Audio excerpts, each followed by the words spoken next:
Andrea Yepes es asesora política y analista también y es nuestra invitada a esta hora aquí en Así Amaneció. Abogada Yepes, buenos días, bienvenida.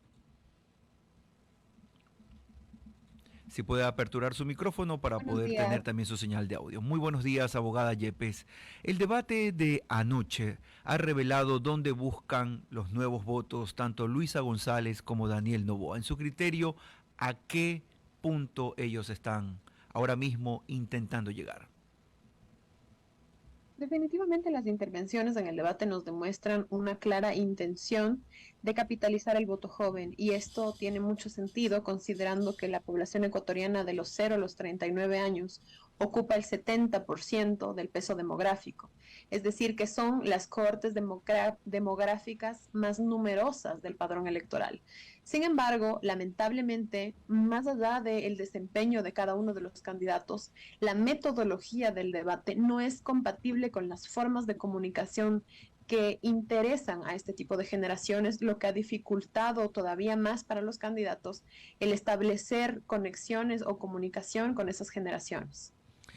¿Es, abogada Yepes, la propuesta la que interesará más a los votantes, sobre todo a los indecisos, durante los siguientes días?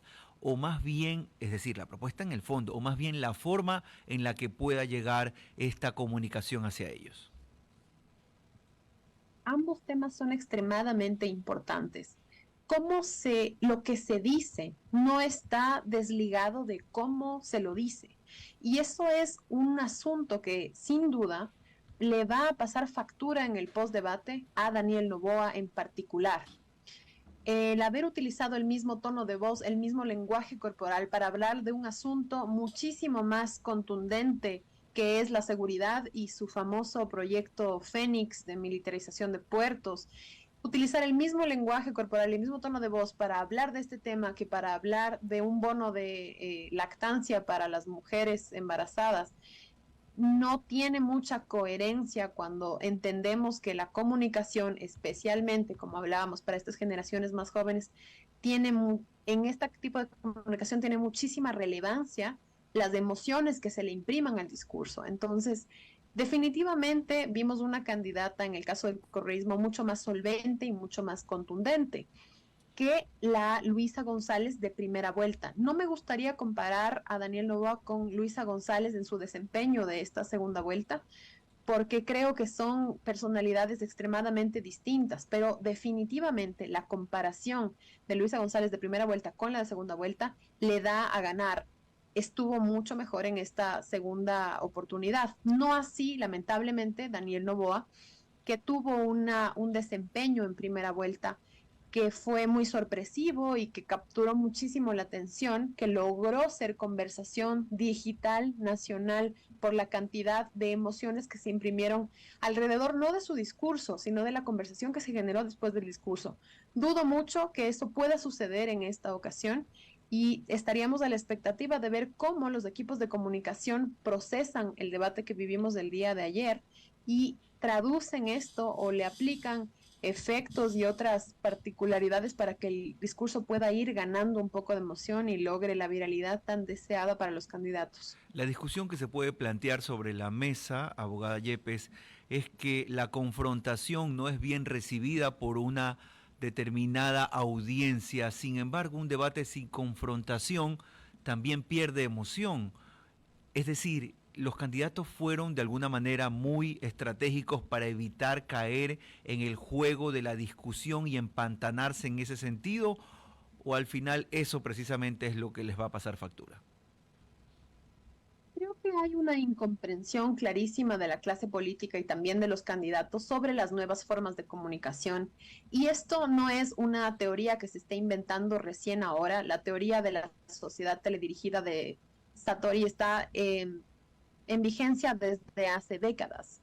Lo que quiere decir es que la comunicación en este momento de la fase en esta fase de la evolución humana tiene un componente emocional extremadamente alto y por lo tanto todo lo que circunda a la comunicación humana debería responder a estos mismos principios, es decir, tener emotividad. Lo que sucede es que aunque el candidato haga el mejor desempeño que puede, El formato del debate por sí mismo es un formato lineal y aburrido que está diseñado por la clase política, para la clase política, por los académicos de la política, para los académicos de la política. Es decir, que el objetivo central del debate no es impactar y comunicar y enganchar a ese gran electorado que está decidiendo su voto, sino que el objetivo aparentemente es satisfacer las necesidades intelectuales de la clase política.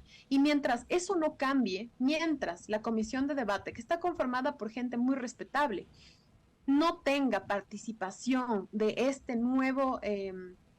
estas cohortes demográficas dominantes de las que hablábamos.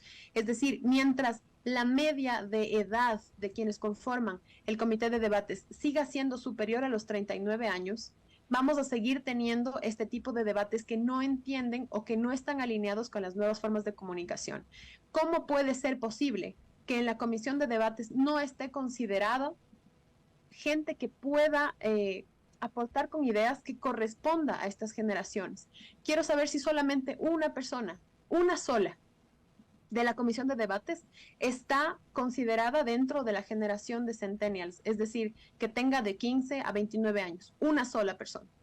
Si ellos, solamente esta corte, sin hablar de alfas y millennials, que suman el 70%, ellos son casi el 40%, los centennials, que son muy numerosos, si ni siquiera ellos tienen un representante, ¿cómo entonces podemos hablar de que este debate es un verdadero ejercicio inclusivo que trata de fomentar la participación política de los ecuatorianos? ¿La participación de quién? De los que han participado siempre, de la gente que de hecho sigue tomando las decisiones políticas y decidiendo cómo se hacen las cosas dentro de las instituciones encargadas de cuidar la democracia. Creo que hay una tarea extremadamente importante pendiente, que es lógicamente afinar el discurso de los candidatos para que responda con mucha más practicidad a las preguntas de los ciudadanos, pero también de las instituciones, de responder a las nuevas formas de comunicación y a la nueva forma de entender la política que tienen las generaciones más jóvenes en el país.